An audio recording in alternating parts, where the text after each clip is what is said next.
अस्सलाम वालेकुम dear students, कैसे हैं। आज डिस्कस करने जा रहे हैं गॉस लॉ की एप्लीकेशन। ये हमारा लास्ट केस होगा। इसमें भी हम एक पॉइंट पर इलेक्ट्रिक फील्ड फाइंड करेंगे by using the Gauss law. सबसे पहले आपने देखना है कि हमारे पास चार्ज कॉन्फ़िगरेशन कैसी है। तो मैं आपको बताता हूँ कि हमारे पास दो प्लेट्स हैं या दो शीट्स हैं। जैसे पिछले केस में एक पॉजिटिव चार्ज की शीट थी, यहाँ पे हमारे पास दो प्लेट्स हैं, एक पॉजिटिव चार्ज की प्लेट है, एक नेगेटिव चार्ज की प्लेट है। और दोनों प्लेट्स जो हैं मेटल की बनी हुई हैं और दोनों प्लेट्स पैरेलल हैं, दोनों पे चार्ज अपोजिटली है, दोनों प्लेट्स जो है इनफाइनाइट तक फैली हुई हैं और दोनों प्लेट्स पर चार्ज की डेंसिटी सेम है। तो ये पॉइंट आपने याद रख लेने हैं। दोनों मेटल की प्लेट्स हैं, इनफाइनाइट तक फैली हुई हैं, दोनों पे अपोजिट चार्ज है, दोनों प्लेट्स पैरेलल हैं, दोनों प्लेट्स क्लोज्ड हैं, ये दूर दूर नहीं है, ये क्लोज्ड हैं और चार्ज डेंसिटी सेम है। यानी जितना चार्ज का रश इस प्लेट पे है उतना ही रश चार्ज का इस प्लेट पे है। दोनों पर चार्जेस की डेंसिटी या सरफेस चार्ज डेंसिटी सेम है। इस पर भी सरफेस चार्ज डेंसिटी सिग्मा है, इस पर भी सरफेस चार्ज डेंसिटी सिग्मा है। बस ये प्लस में है, ये माइनस में है। बात समझ गए। तो हमें कैलकुलेट करना है कि दो प्लेट्स के दरमियान यहाँ पे एक पॉइंट है, इस पॉइंट पर इलेक्ट्रिक फील्ड क्या होगी। जैसे हम पिछले केसेस में कैलकुलेट करते आए हैं उसी तरह बेटा हम इसमें कैलकुलेट करेंगे। तो आप मुझे बताइए सबसे पहला पॉइंट क्या होता है। क्लोज सरफेस इमेजिन करो सूटेबल, फिर वही बातें जनरल फार्मूला लगाओ, गॉस लॉ लगाओ, कंपेयर करो, ई फाइंड कर लो। समझ गए ना बात को। तो ये काम शुरू करने से पहले एक चीज समझे। ये प्लेट्स के इस साइड पे जो है इसको बोलते हैं रीजन 1, अब इसका नाम दे दें रीजन 2 और ये जो दरमियान है इसका नाम रख दें रीजन 3। समझ गए बेटा। यहाँ पर इस रीजन में देखिए ये एक पॉइंट है, इस पॉइंट पर इस प्लेट की वजह से, पॉजिटिव प्लेट की वजह से इलेक्ट्रिक फील्ड किधर को होगी, बाहर को। समझ गए। और इस पॉइंट पर ये जो नेगेटिव प्लेट है इसकी वजह से इलेक्ट्रिक फील्ड किधर को होगी, इस प्लेट की इस पॉइंट पर इलेक्ट्रिक फील्ड किधर को होगी, अंदर को। तो इस प्लेट की इलेक्ट्रिक फील्ड बाहर को है, इस प्लेट की इलेक्ट्रिक फील्ड इधर को है। दोनों क्या कर देंगी, कैंसिल। इलेक्ट्रिक फील्ड कितनी हो जाएगी, 0। तो आप सवाल पूछेंगे सर ये पॉइंट तो इसके पास है तो इसकी इलेक्ट्रिक फील्ड ज़्यादा पहुंचेगी, ये प्लेट से ये पॉइंट दूर है इसकी उतनी इलेक्ट्रिक फील्ड नहीं पहुंचेगी। तो बेटा मैंने आपको पिछले केस में सिखाया है कि अगर आपके पास कोई इनफाइनाइट शीट हो उसकी इलेक्ट्रिक फील्ड उस प्लेट से दूर चले जाएं, पास आ जाएं, उस पर डिपेंड नहीं करती। तो इस प्लेट की जितनी इलेक्ट्रिक फील्ड यहाँ पे है इस तरफ, उतनी ही इलेक्ट्रिक फील्ड इस प्लेट की यहाँ पर है इस तरफ। तो इसलिए यहाँ पे इलेक्ट्रिक फील्ड कितनी हो जाएगी, 0। इसी तरह रीजन 2 में भी इलेक्ट्रिक फील्ड कितनी हो जाएगी, 0। यानी प्लेटों के आउटसाइड पे इलेक्ट्रिक फील्ड कितनी होगी, 0। शर्त है प्लेटें इनफाइनाइट हो। अगर प्लेट्स इनफाइनाइट नहीं होगी तो यहाँ पे बेटा इलेक्ट्रिक फील्ड 0 नहीं होनी। अब रीजन आ गया थर्ड।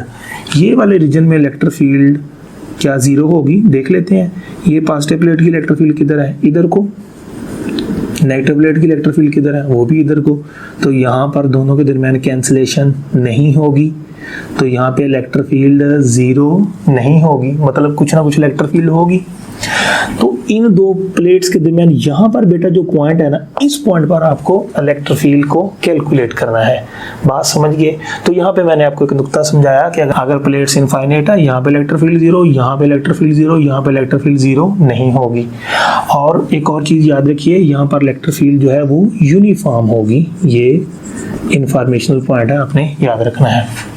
तो इसी पॉइंट पर हमको क्या करना है बेटा, इलेक्ट्रिक फील्ड कैलकुलेट करनी है। सर कैसे करें, देख लो जी कैसे बेहतर लगता है। तो हम तो एक ही चीज पढ़ रहे हैं, गॉस लॉ। तो गॉस लॉ में सबसे पहले क्या आप लोगों ने इमेजिन करना है, क्लोज सरफेस।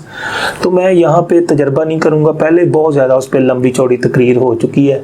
यहाँ पे सिर्फ मैं डायरेक्ट आपको बताऊँगा कि कौन सी सूटेबल है। बेटा एक रेक्टेंगुलर बॉक्स, ये जो बॉक्स बनाया ना मैंने, ये रेक्टेंगुलर बॉक्स, ये वाली क्लोज सरफेस यहाँ पे इमेजिन की जाएगी। यहाँ पर ये वाली क्लोज सरफेस जो है वो सूटेबल होगी। समझ गए। तो कैसे सर इमेजिन करें, वही तरीका। पहला पॉइंट क्या होता है, जिस पॉइंट पर इलेक्ट्रिक फील्ड आपने कैलकुलेट करनी है, आपकी क्लोज सरफेस उसको टच करनी चाहिए। तो बेटा ये देखें, ये मैंने पॉजिटिव प्लेट नेगेटिव प्लेट इसको ऐसे बना दिया यहाँ पे, समझ गए। यहाँ पर वो पॉइंट है, यहाँ पर वो पॉइंट है जिस पॉइंट पर मैंने ये कैलकुलेट करनी है। तो ये आपकी क्लोज सरफेस है। तो ये देखें, ये उस पॉइंट को क्या कर रही है, टच कर रही है उस पॉइंट को। तो वो क्लोज सरफेस तो इमेजिन हो गई सूटेबल, और ये उस पॉइंट से पास भी कर रही है।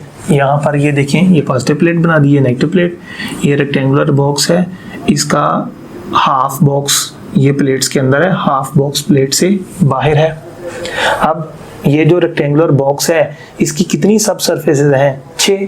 तो अब हर सरफेस पे आपको क्या अप्लाई करना है, फ्लक्स का जनरल फार्मूला, वो क्या है, E डॉट A। तो सबसे पहले हम इसकी ये वाली जो नीचे वाली साइड है इस पे अप्लाई करते हैं, ये सबसे नीचे वाला जिसका फेस है। तो फ्लक्स आएगा E A cos of theta, समझ गए।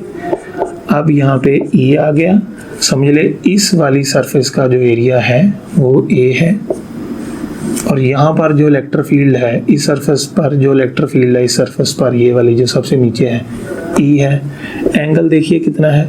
अब मुझे बताइए, ये वाला फेस ऐसे है, तो ये वाला फेस जो है इसका हम कैलकुलेट कर रहे हैं फ्लक्स, इसका वेक्टर एरिया किधर है, नीचे को, समझ गए। वेक्टर एरिया नीचे को, इलेक्ट्रिक फील्ड भी नीचे को, तो एंगल कितना, cos 0।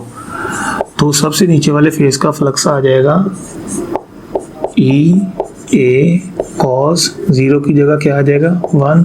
तो सबसे नीचे वाले फेस का हमने फ्लक्स कैलकुलेट कर लिया, ये हमारे पास आ गया E A। ये लो जी, ये फेस का फ्लक्स कैलकुलेट हो गया। अब किसकी बारी है, अब इस वाले फेस की। तो इस वाले फेस का फ्लक्स आएगा वो भी E A cos थीटा। अब मुझे बताइए, ये जो फेस है ये ऊपर वाला, ये तो वैसे इलेक्ट्रिक फील्ड से बाहर है, तो यहाँ तो इलेक्ट्रिक फील्ड कितनी है, 0। आपको पता है यहाँ पे इलेक्ट्रिक फील्ड, बाहर वाली साइड पे इलेक्ट्रिक फील्ड कितनी होती है, तो इस फेस पे लगने वाली इलेक्ट्रिक फील्ड कितनी है, 0। तो जब ये 0 है, एरिया जो भी हो, एंगल जो भी हो, तो हर चीज़ क्या हो जानी है, 0। ये लो जी, हमने बाहर वाली जो सब सरफेस है उसका फ्लक्स कैलकुलेट कर लिया, वो कितना है, 0। इसका हो गया, इसका हो गया, कितनी रह गई, ये रह गई, ये रह गई, ये रह गई, और ये। तो मैं इसका डायरेक्ट ही कैलकुलेट करता हूँ। देखो ज़रा, इस सरफेस का देखो ज़रा, वेक्टर एरिया किधर है, इधर को, और मेरा बेटा इलेक्ट्रिक फील्ड किधर है, नीचे को। वेक्टर एरिया इधर को, इलेक्ट्रिक फील्ड नीचे को, एंगल कितना, 90। तो इसका फ्लक्स कितना आ गया, इसका फ्लक्स cos 90 है ना, तो इसका फ्लक्स 0 आ जाएगा। अब किसकी बारी है, इसकी। अब देखो इलेक्ट्रिक फील्ड किधर है, नीचे को, इसका वेक्टर एरिया किधर को, इधर को, एंगल कितना, 90, cos 90 कितना होता है, 0। तो इस फेस का फ्लक्स भी कितना आ जाएगा, 0। अब ये बचा, इसका देखो वेक्टर एरिया किधर है, बाहर को, इलेक्ट्रिक फील्ड किधर है, नीचे को, वेक्टर एरिया बाहर को, एंगल कितना, 90। तो इस वाले फेस का भी फ्लक्स जो है वो 0 आ जाएगा। अब पीछे वाला बचा।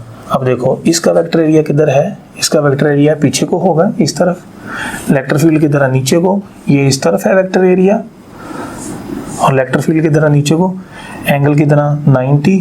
तो ये वाले फेस का फ्लक्स भी कितना हो जाएगा, 0 हो जाएगा। हमने देखा सिर्फ ये वाली जो सब सरफेस है ना, इसका फ्लक्स आता है हमारे पास EA, इसका भी 0 हो गया, इसका भी 0 हो गया, इसका भी 0 हो गया, इसका भी 0 हो गया। ऊपर वाला फेस वैसे ही बाहर था, उसकी इलेक्ट्रिक फील्ड 0, उसका भी फ्लक्स 0। यानी सिर्फ ये वाले फेस पर फ्लक्स जो है आता है, बाकी हर सब सरफेस पे फ्लक्स कितना आता है, 0। तो पूरे रेक्टेंगुलर बॉक्स का फ्लक्स कितना हो जाएगा, टोटल कर लो सबको, ये भी 0, ये भी 0, ये भी 0। तो टोटल फ्लक्स मेरे बच्चों आ जाएगा, सबको जमा कर ले, 0 को जमा करने से कुछ नहीं मिलना, बस ये आ जाएगा E इंटू A। ये लो जी, हमने फ्लक्स का जनरल फार्मूला अप्लाई करके फ्लक्स कैलकुलेट कर लिया। अब अगला स्टेप क्या है, तो आपको पता ही है यार अगला स्टेप क्या है। अगला स्टेप है गॉस लॉ अप्लाई करो। अब गॉस लॉ क्या है, चार्ज बटा एप्सिलॉन नॉट, ठीक है। चार्ज कौन सा लेना है आपको, वो चार्ज जो इस बॉक्स के अंदर बंद है। तो ये जो बॉक्स आपने इमेजिन किया इसके अंदर है, ये वाला चार्ज है जो बंद है, इतना चार्ज ये हमने लेना है। तो हमें क्या पता ये कितना चार्ज है, लेकिन हमें दो चीज़ों का पता है। हमें ये पता है कि ये वाला जो शीट का पोर्शन इस बॉक्स के अंदर आ रहा है ना, ये वाला जो शीट का पोर्शन बॉक्स के अंदर आ रहा है, इसका एरिया कितना है A, और ये जो चार्ज है प्लेट पर, इसकी जो डेंसिटी है वो कितनी है, सिग्मा। अगर एरिया का पता है, इस प्लेट पर चार्ज डेंसिटी का पता है, तो चार्ज कितना होगा, ये फार्मूला हमने स्टडी किया था।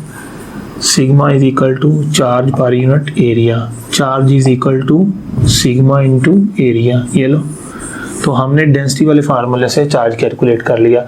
बस दो चीज़ों का पता होना चाहिए, आपको पता होना चाहिए इस शीट पर चार्ज की डेंसिटी क्या है, और जितना हिस्सा शीट का उसके अंदर आपने एनक्लोज किया है उसका एरिया कितना है।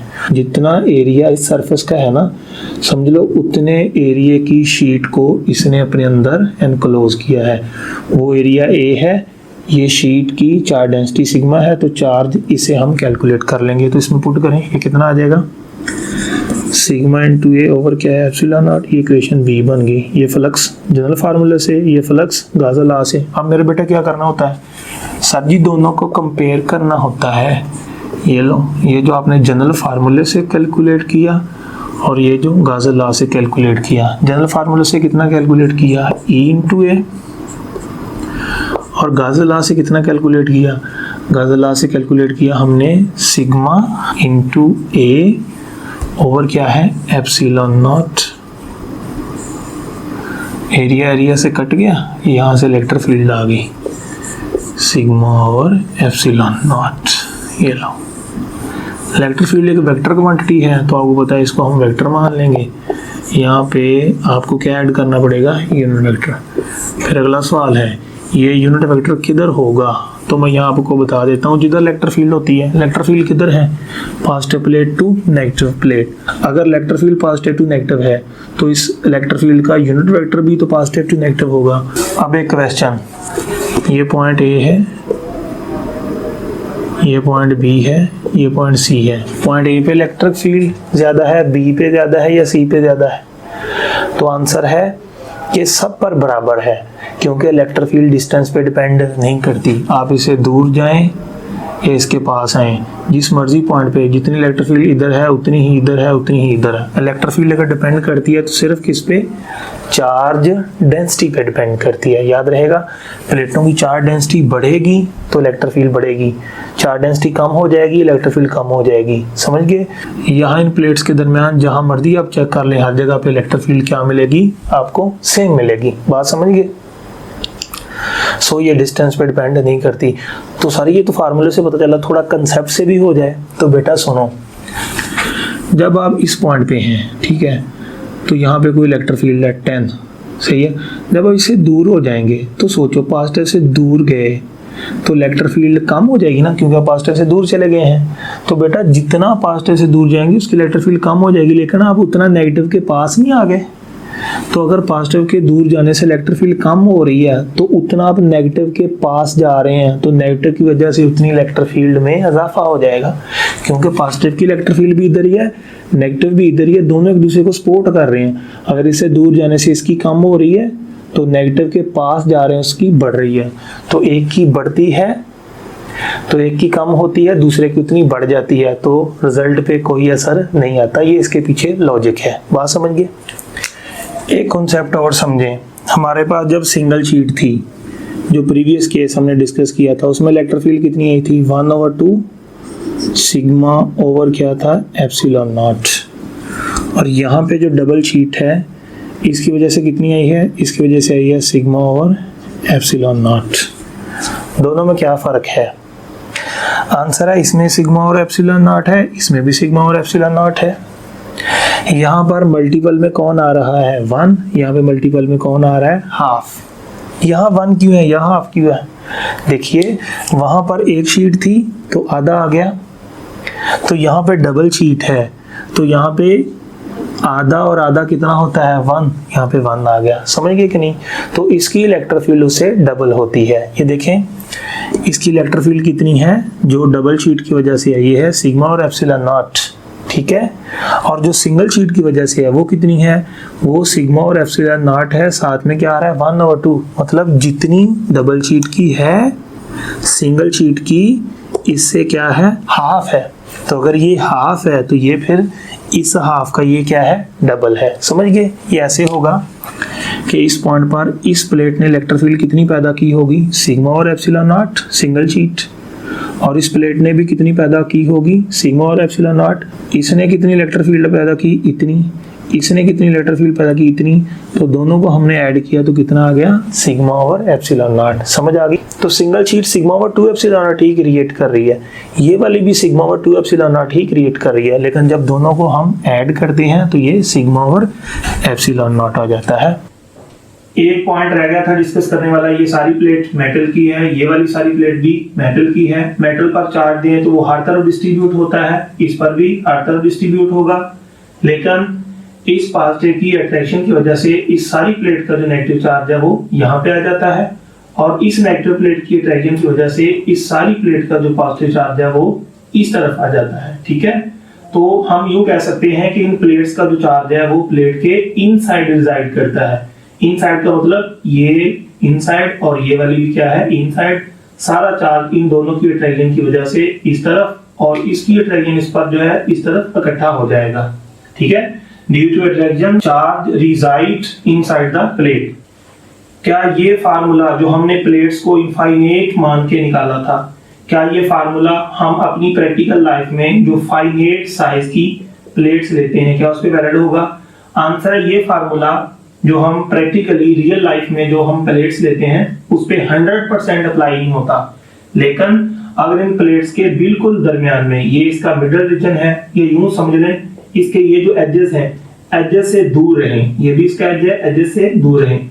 अगर आप इस फार्मूले को उन प्लेट्स पे अप्लाई करें जो प्रैक्टिकल लाइफ में होती हैं और फाइनाइट साइज की होते हैं तो ये फार्मूला तकरीबन अप्लाई हो जाता है। शर्त क्या है, ये जो पॉइंट है जिस पॉइंट पे आपने अप्लाई करना है वो पॉइंट जो है एजेस से क्या होना चाहिए, एजेस से दूर होना चाहिए।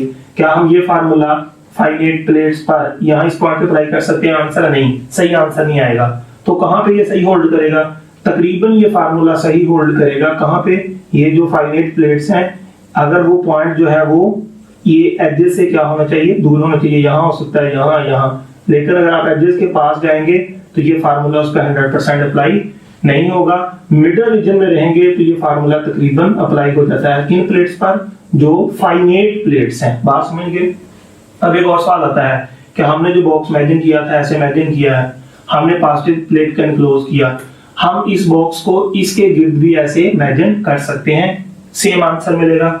इसके बाद एक और सवाल आता है क्या हम सारा बॉक्स इसके अंदर उसको हम इमेजिन कर लें? तो आंसर है इनसाइड। अगर आप सारे बॉक्स को इमेजिन करेंगे तो आपको सही आंसर नहीं मिलेगा कि इस बॉक्स को आप लोग इनसाइड ऐसे इमेजिन नहीं करेंगे। अगर आपने बॉक्स को इस तरह इमेजिन कर लिया तो यहाँ की जो इलेक्ट्रिक फील्ड है आप लोग उसको सही तरह से गाजर लॉ की मदद से कैलकुलेट नहीं कर पाएंगे।